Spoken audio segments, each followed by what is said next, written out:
પ્રેરણા. પ્રેરણાની વાત આવે ત્યારે ધીરુભાઈ યાદ આવે. ધીરુભાઈ યાદ આવ્યા વગર ન રહે, કારણ ધીરુભાઈ ફક્ત નામ નહીં, પ્રેરણા છે. ધીરુભાઈ અહંકાર નહીં, પણ ગર્વ અને પુરુષાર્થને જન્મ દેતું નામ છે. ધીરુભાઈ ધ્યેય છે. ધીરુભાઈ સમયસર નિર્ણય લેવાનું નામ છે. ધીરુભાઈ પોતાના ક્ષેત્રમાં ઊંચાઈ પ્રાપ્ત કરી લેન્ડમાર્ક સ્થાપવાનું નામ છે. ધીરુભાઈ દિશા છે. ધીરુભાઈ પોઝિટિવ વિચાર છે. નેગેટિવ વિચારમાં પોઝિટિવ શોધી લેનારું નામ છે. આ કોઈ છંદ કે હરીફાઈ નથી. પોતે વામણા છીએ નો અહેસાસ દૂર કરી ઊંચાઈ પર જઈ શકાય એ વિચારને વાચા આપતું નામ છે. સફળતાને પચાવવાનું નામ છે. તો ઊંચાઈએ જવા માટે કોઈ જ માપ નથી એ બતાવતું નામ છે. ફક્ત ભણતર નહીં, ગણતરના ચણતર માટે ગણતરના ગુણગાન ગાતું ગીત છે. આ નામને પ્રેરણા લઈ પોતાના ક્ષેત્રમાં ધ્યેય બનાવીએ તો સફળતા મેળવવા એક કેટલિસ્ટ, એક ઉદ્દીપકનું કામ કરતું નામ છે. આ એક કમાલનું નામ છે. આ નામે મેળવેલ સફળતાના ગુણગાન ગાતા ભારતની વ્યક્તિને ઉત્સાહ આપતું અને પોરસાવાનું નામ છે. પોતાપણાની એક ભાવનાને જાગૃત કરતું નામ છે. સફળતામાં સમાયેલી સાદગી અને સરળતાનું એક સમીકરણ છે. જે વ્યાકરણમાં ગણિત શોધી શકે અને જેને ગણિતનું વ્યાકરણ સમજાતું હોય એને કોઈ ડિગ્રી, MBA એ બધું થવાની જરૂર જ ક્યાં છે? જેના હૃદયમાં ધંધો ધબકે અને શ્વાસમાં હિસાબ સમજાય ત્યારે સફળતા મળે, અને પછી એમાં નિષ્ઠા મળે, દૂરંદેશી ઉમેરાય ત્યારે ધીરુભાઈ જન્મ લે. આવા આ ધીરુભાઈની વાતો, એમનાથી બોલાયેલા વાક્યો, એમાંથી ચાલો થોડી પ્રેરણા લઈ લઈએ.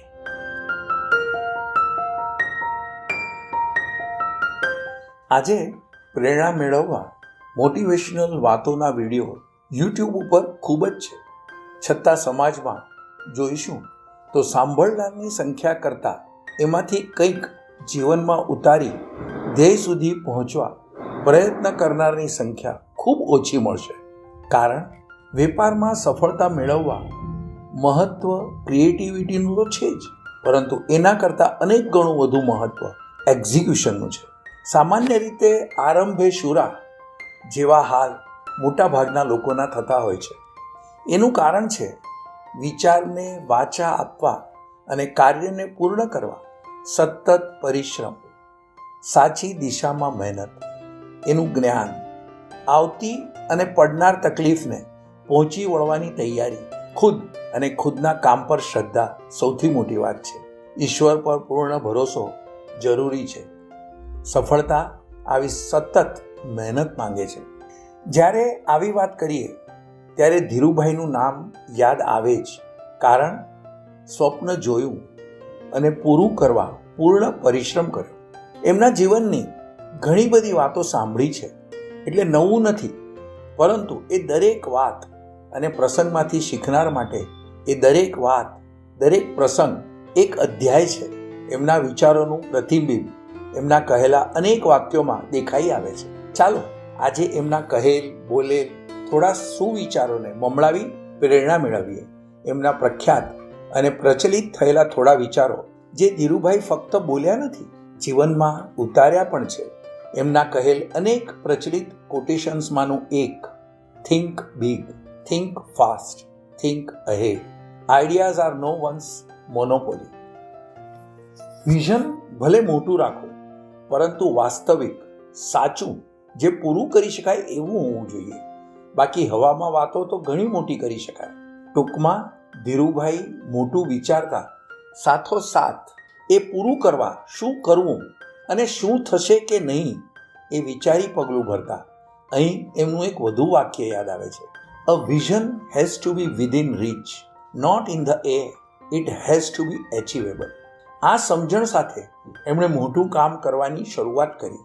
સાથોસાથ બધું વિચાર્યા પછી પણ જોખમ તો છે જ, પરંતુ જો સફળતા મેળવવી હોય તો એટલું જોખમ તો લેવું જ પડે. જોખમ લીધા વગર સફળતા ક્યાંથી મળે? અને આ વાત એમના આ વિચારમાં સમજાઈ જાય છે. You have to take the calculated risk to earn something. Dhirubhai ફક્ત સારા મોટિવેશનલ વાક્યો બોલ્યા એટલું જ નહીં, એમના જીવનમાં જોઈશું તો દેખાશે એ બોલ્યા એવું જીવ્યા, એવું આચરણ કરવા પ્રયત્નશીલ રહ્યા. એમની સફળતા માટે એક વાત ચોક્કસ, એમના જીવનની દરેક ક્ષણ એમણે પોતાના વિચારોને સાકાર કરવા ખર્ચ કરી.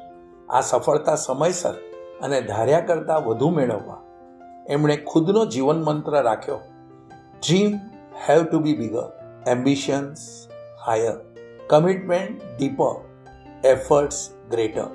આ મંત્ર સાકાર કરવા એમની માનસિકતા સામાન્ય રીતે હોય કે કામ તો કરીશું, થશે, 2-4 દિવસ પછી કરી લેવાશે, આવું તો ચલાવાય, આ તો ચાલે, એવી ન રાખતા એમણે પોતાની અપેક્ષા, મહેનતને એક આવી દિશા માટે તૈયાર કરી. Meeting the deadline is not good enough, beating the deadline is my expectation. અને સાથોસાથ આ કાર્યની સફળતા માટે વિશ્વાસ કંઈક આવો કેળવ્યો, if you work with determination and with perfection, success will follow. આ વાતને ફિલ્મ 3 ઇડિયટ્સમાં રજૂ કરી અને દર્શકોએ વખાણી. આટલી એકાગ્રતા એ કેળવી શક્યા કારણ બિઝનેસને એક જવાબદારી ન ગણી, કરવા ખાતર કે પૈસા કમાવા માટે જ એવું ન માન્યું. એમણે કહ્યું, there is no question about that business. It is my hobby. It is not a burden to me. Business બોજ નહીં, એમને માટે હોબી હતી, એમની ખુશી હતી. એમણે બિઝનેસને પોતાનું સંતાન ગણ્યું અને એટલે એક ક્ષણ પણ છોડવું ન ગમતું. એક બાળકની સફળતામાં પિતા રાજી થાય એમ ધીરુભાઈ હરખાતા. એમના ચહેરા પર ઘમંડ નહીં, સંતોષના ભાવ તરવરતા. એમના વિચારોમાં એક ખુમારી હતી, સ્વમાન અને સફળતાથી જીવવાની ઈચ્છા હતી. અને એટલે એમણે પોતા માટે જવાબદારી લીધી કે ગરીબ મરવું એ મારી પોતાની ભૂલ કહેવાય. અને એટલે એ બોલતા, if you born poor it is not your fault, but if you die poor it is your fault. સફળતા માટે અનેક ગુણ કેળવવા પડે એ વાત એ ખુદ જાણતા.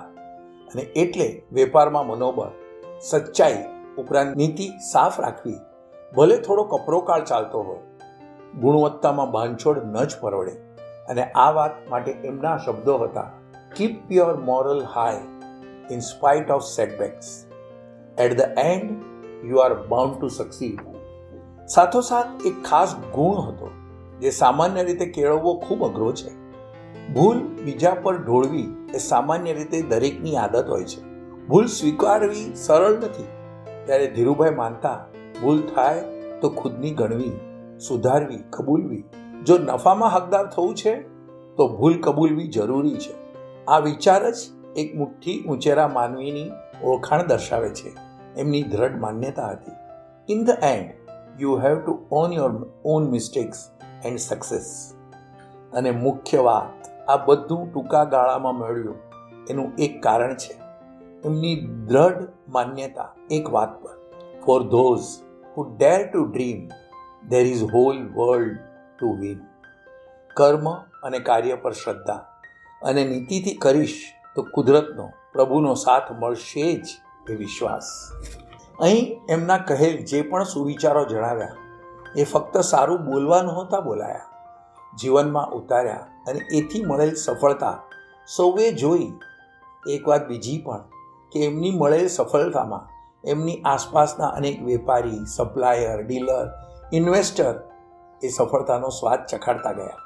રોજે રોજના કામમાં પણ ભારતની દરેક વ્યક્તિએ વર્ષ દરમિયાન ધીરુભાઈની કંઈક ને કંઈક વાત કરી જશે. પરંતુ ડિસેમ્બર અને જુલાઈ માસમાં એમને વધુ યાદ કરાય, કારણ ત્યારે પેપરમાં જાહેર ખબર આવે, એમના કોઈ સારા શીખવા જેવા પ્રસંગ પર લેખ આવે, એટલે સ્વાભાવિક વધુ યાદ આવે. ટૂંકા ગાળામાં સફળતાથી હરણફાળ ભરવાની સૂઝ માટે એમને યાદ કરવા એટલે કંઈક પ્રેરણા મેળવવા માર્ગ ખોલવા બરાબર છે.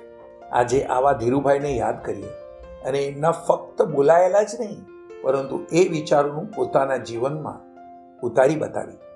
આમાંથી થોડું પણ આપણે જીવનમાં ઉતારી કંઈક શીખી વધુ સફળ થવા પ્રયત્ન ન કરવો જોઈએ.